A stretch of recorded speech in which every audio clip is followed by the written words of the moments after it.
FJC News. I'm Milo Crookston. I'm Hazel James. And I'm Simon Jeffries. And today we are going to be talking about what's happening right now in November at Fannie Jackson Coppin.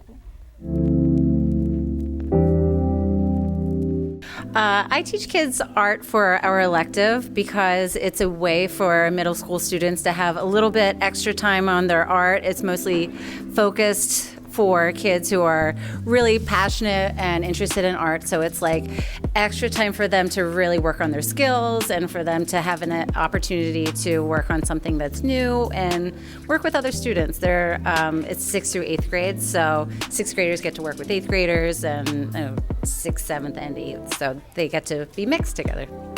My favorite current art project is the Trash and Fashion Show. I used to do this project many years ago, and then COVID happened, and we're really excited to be bringing it back. Students use upcycled and recycled materials to create fashion that is made out of something new. So it's a way for them to get creative and come up with new ideas. My favorite current art project is right now we're making trash fashion pieces, which we're using upcycled materials to make fashion outfits that we're going to present. The hardest thing about our elective is the speed at which students work. Sometimes they'll be working a little slowly, and it's sometimes hard that some students are done with a project and some are still working on it. So we're doing a lot of different projects at different times. So I think just keeping everybody at the same pace. But the way we fix that is by having different projects going at the same time, and everybody just kind of catches up. I would say the hardest task is we kind of just get projects thrown at us one at a time. Like, we may not be finished with a project and then we just have to start a new one. So I think it can be a little stressful, but I also think it's kind of like fun to kind of do multiple things at the same time. Art definitely brings students together. It's a way for people to work together and for students to collaborate and to ask for feedback and to have that opportunity to get help from one another, and it's just a nice place to hang out. I think that art does bring students together because we just have a really chill environment in there. We sometimes play music, we talk, so I think other than the art, we just have like a really friendly, fun environment that we like to go to every day. Wow, those electives look really fun. Up next are Hot Topics. I can't wait.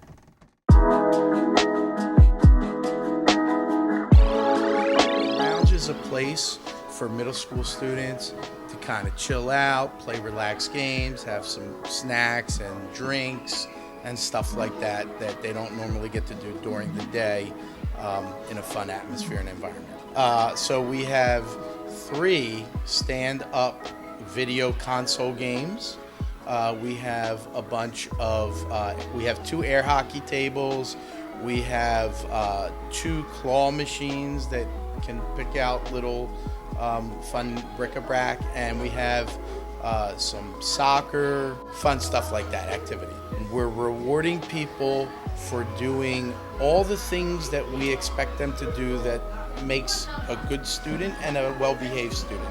So they have to earn the enough points or copping coins, but also all students have to be present on a regular basis, no unexcused absences, and no unexcused latenesses. And those are very important to learning, and so we included them as part of the requirements for making the lounge. I like the middle school lounge. It's fun because we get to play all sorts of games. I hope you guys can all come to see the middle school lounge and buy into it because it is going to be fun.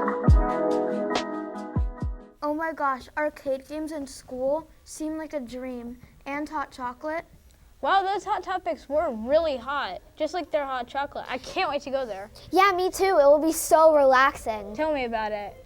Let's dive right into the opinion about football. Yeah! I hope you have your helmet on. This reminds me of flag football in gym class. Well, I think talent-wise, the Philadelphia Eagles have the best chance to win the Super Bowl. I think right now their offense is in disarray and they need a little bit of help. For example, the offensive line hasn't been blocking as well as usual, so I think once they get it together, once they're healthier, they're going to do a good job. This year is tricky because there's not a lot of teams that are like teams that make that jump that you think are going to be good and then they have a disappointing loss. If I had to pick anybody right now, I'd probably say the Rams. If I had to bring in another player to the Philadelphia Eagles, I would like to see Josh Allen from the Buffalo Bills come and be the quarterback here. I think he would do a much better job with the Eagles than he's doing in Buffalo, and I feel like he would do a much better job with the Eagles than Jalen Hurts. Whoever the second cornerback is opposite of Quinyon Mitchell, the second cornerback that is on the opposite side of him has just been playing awful, and they're getting cooked because of it.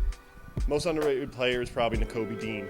Nakobe Dean was a very small linebacker coming out of Georgia, and he's had to have a lot of injury. He went through a lot of injuries, and he's still been playing out of this world last year and the few games he's been back this year. Devonta Smith is the most underrated player.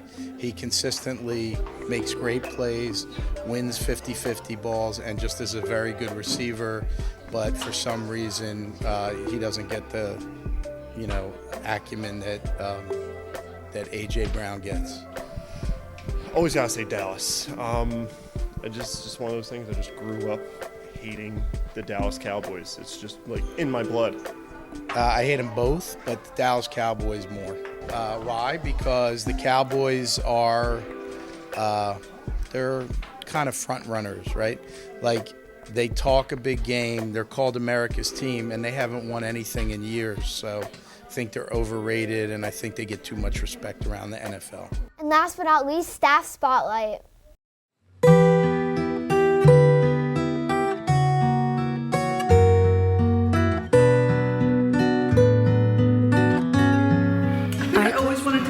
When I was a little girl, I would teach my brothers and sisters, but when I was in 8th grade, I started playing the trumpet, and we asked, what are you going to be when you grow up? And I said, well, I'm going to be a teacher. And my 8th grade teacher looked me right in the eye and said, you could be a music teacher. And I said, okay. So I knew in 8th grade that I was going to be a music teacher. The best thing about my job, what I love the most, is teaching music, the thing that I have spent my whole life doing. I'm a musician, and so I get to carry on that tradition of being a musician to other students. My favorite instrument is the French horn. That is the instrument that I play. I've been playing that since I was 15 years old. But probably my next favorite instrument would be the trombone. When I go to hear the orchestra, I like to watch the trombone players. My favorite thing about teaching is interacting with young people like you guys, and just knowing that I'm making a difference in the world. So that's a loaded question, because preparing for recitals and concerts is about learning how to play an instrument and starting from the beginning and practicing every day. So it's not just the concerts, it's about becoming a good musician and practicing and learning your craft. But learning concerts is about just learning the music and playing it again and playing it again and playing it again and being ready to play in front of people, which can be really scary.